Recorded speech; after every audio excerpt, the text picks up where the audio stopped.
नमस्कार। SBT news में आपका स्वागत है। पेश है 17 फरवरी शनिवार दोपहर 1:15 राजस्थान की 15 बड़ी खबरें। इस न्यूज बुलेटिन के प्रायोजक हैं विनी केक एंड मोर। तो सबसे पहले एक नजर डालते हैं आज की हेडलाइंस पर। भाजपा के राष्ट्रीय अधिवेशन में पहुंचे मोदी, जेपी नड्डा ने शॉल पहनाकर किया स्वागत। दिल्ली जवाहरलाल नेहरू स्टेडियम में अंडर कंस्ट्रक्शन पंडाल गिरा, 8 लोग घायल, कई लोगों के दबे होने की आशंका, रेस्क्यू जारी। वाराणसी में राहुल की न्याय यात्रा, बाबा विश्वनाथ के दर्शन करेंगे राहुल। और किसान आंदोलन का 5वां दिन आज हरियाणा में ट्रैक्टर मार्च। फर्जी कूपन मिलने पर 4 अन्नपूर्णा रसोई संचालकों पर लगाई 17 लाख की पेनल्टी। और अब खबरें विस्तार से। प्रधानमंत्री नरेंद्र मोदी शनिवार को दिल्ली के भारत मंडपम में भाजपा के 2 दिवसीय राष्ट्रीय अधिवेशन में शामिल होने पहुंचे। पार्टी अध्यक्ष जेपी नड्डा ने शॉल पहनाकर मोदी का स्वागत किया। इसके बाद मोदी ने विकास यात्रा पर लगी प्रदर्शनी देखी। राष्ट्रीय अधिवेशन में पार्टी के देश भर से 11,500 से ज्यादा पदाधिकारी जुटेंगे। राष्ट्रीय कार्यकारिणी और राष्ट्रीय परिषद की इस बैठक में लोकसभा चुनाव में जीत के लिए रोडमैप तैयार किया जाएगा। साथ ही बीते 10 साल की सत्ता के दौरान लिए गए पार्टी के बड़े और निर्णायक फैसलों पर प्रधानमंत्री मोदी को धन्यवाद दिया जाएगा। दिल्ली के जवाहरलाल नेहरू स्टेडियम में शनिवार को अंडर कंस्ट्रक्शन पंडाल गिर गया। हादसा गेट नंबर 2 के पास हुआ। 8 लोग घायल हुए हैं, कई लोगों के दबे होने की आशंका है। मौके पर 2 दमकल की गाड़ियां पहुंची है और रेस्क्यू ऑपरेशन जारी है। राहुल गांधी की भारत जोड़ो न्याय यात्रा 35वें दिन वाराणसी पहुंची। यूपी में न्याय यात्रा का दूसरा दिन है। राहुल काशी में 12 किलोमीटर की यात्रा करेंगे। इस दौरान कांग्रेस नेता विश्वनाथ धाम में दर्शन पूजन करेंगे। गौदौलिया चौराहे पर उनकी जनसभा है। कोरोना गांव में लंच करेंगे। राहुल के सीनियर लीडर जयराम रमेश, कांग्रेस प्रदेश अध्यक्ष जय राय समेत अनेक नेता हैं। चंदौली में राहुल ने देर रात बीएचयू के 25 प्रोफेसर और छात्रों के डेलीगेट्स ने मुलाकात की।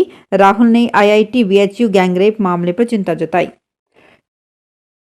किसान आंदोलन का आज 5वां दिन है। पंजाब के किसान दिल्ली जाने की जिद को लेकर शंभू बॉर्डर पर डटे हुए हैं। इस आंदोलन के दौरान हार्ट अटैक से एक किसान और दम तोड़ने से एक सब इंस्पेक्टर की मौत हो चुकी है। पंजाब का बड़ा किसान संगठन बीकेयू उग्राहा भी आंदोलन में आ गया है। आज से 2 दिन के लिए वे पंजाब के सभी टोल फ्री जाएंगे। इसके अलावा पंजाब भाजपा नेता पूर्व सीएम कैप्टन अमरिंदर सिंह, प्रदेश प्रधान सुनील जाखड़ और केवल ढिल्लों के घर का घेराव करेंगे।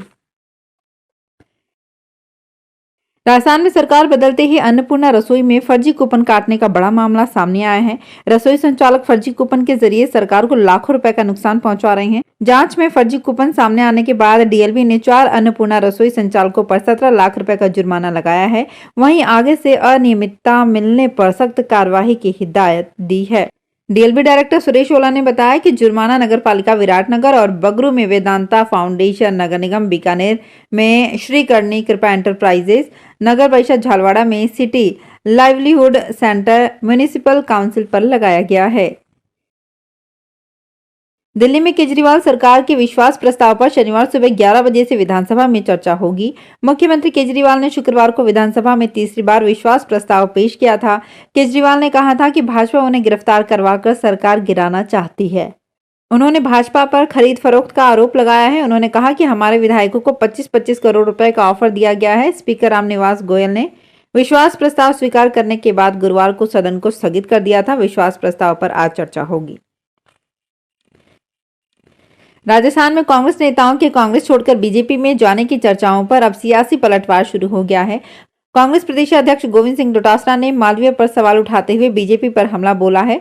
डोटासरा ने कहा, कोई जाए कोई फर्क नहीं पड़ता। वो किस उद्देश्य को लेकर जा रहे हैं, किस दबाव में रहे हैं, किस लालच में जा रहे हैं, ये सब समय पर खुलासा हो जाएगा। जो कांग्रेस की विचारधारा में विश्वास करके और कांग्रेस को मां कहकर एमपी बने, 5-5 बार विधायक बने, उनकी पत्नी जिला प्रमुख बनी, खुद 2 बार कैबिनेट मंत्री बने, विभिन्न विभाग उनके पास रहे, आज इस उम्र में जाकर ये कह रहे हैं कि मेरी मां गद्दार निकली, तो इससे ज्यादा दुर्भाग्य कुछ नहीं हो सकता है।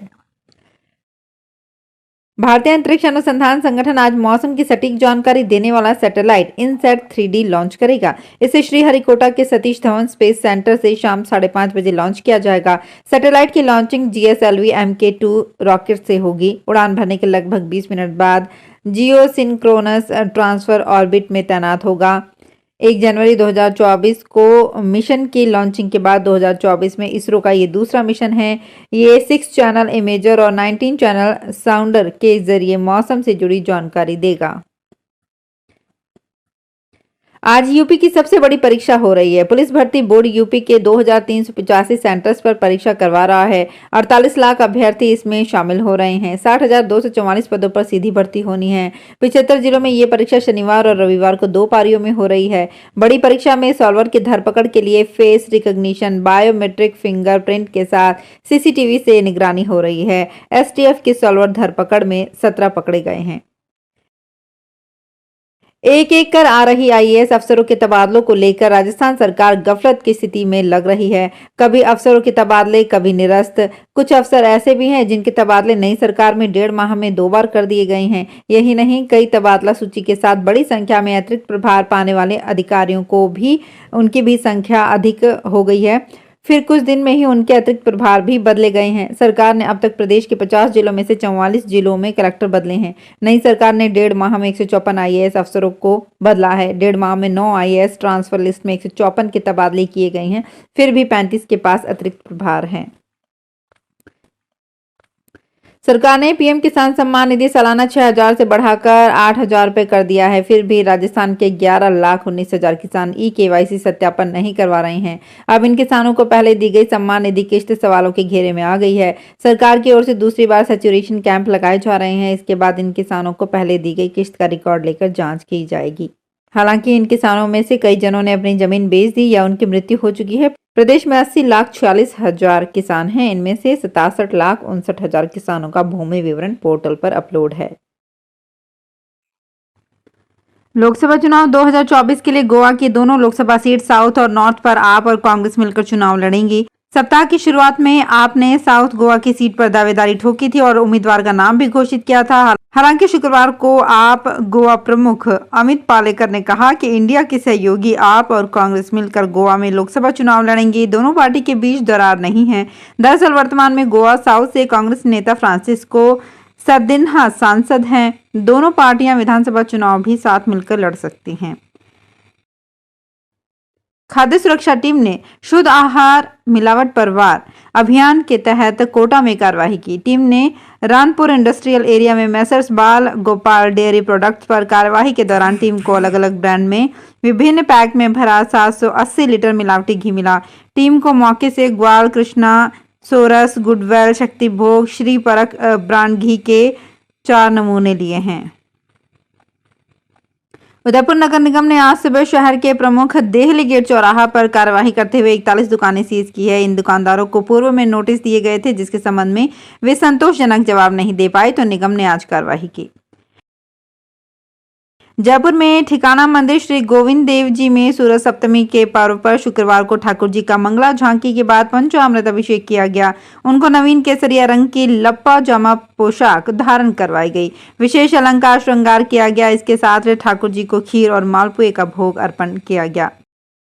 तो फिलहाल इस बुलेटिन में इतना ही। फिर हाजिर होंगे कुछ और बड़ी खबरों के साथ।